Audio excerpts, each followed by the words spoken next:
La erosión regresiva del río Coca, aún en época de estiaje, avanza hacia la captación de la hidroeléctrica más grande del país, Coca-Codo Sinclair.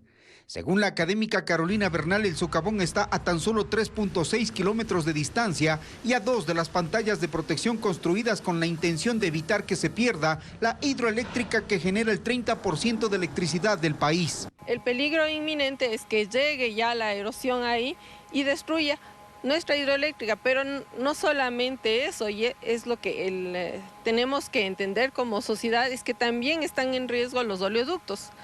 Entonces ese es el transporte de hidrocarburos, es la economía del país la que está en riesgo. SELEC no se ha pronunciado sobre estas alertas ni ha hablado de la eficacia de los trabajos de contención de la fuerza del río.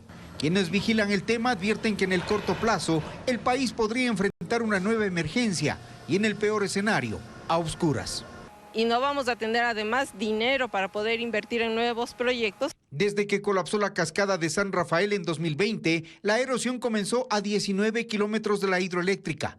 Para el 2023 se acercó a 7.5 kilómetros, al 2024 6.8 kilómetros y para el invierno de abril del 2025 la distancia se acortó a 4.5 kilómetros. Y entrando a la semana final de octubre está a 3.6.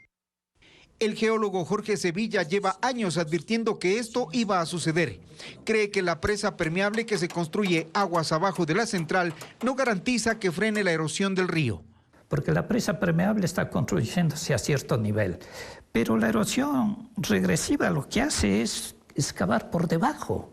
Entonces, en el corto tiempo, lo que va a pasar es que esa presa permeable simplemente se va a caer. Sevilla advierte que SELEC debe contarle al país la real situación de la hidroeléctrica, que según él está también en riesgo por una posible inundación de la casa de máquinas, debido a la acumulación de sedimentos en el túnel de descarga. Este tunelito, este canalito que desemboca en el río Coca, cuando este río normalmente está a este nivel, si este río crece, el agua se mete a las turbinas.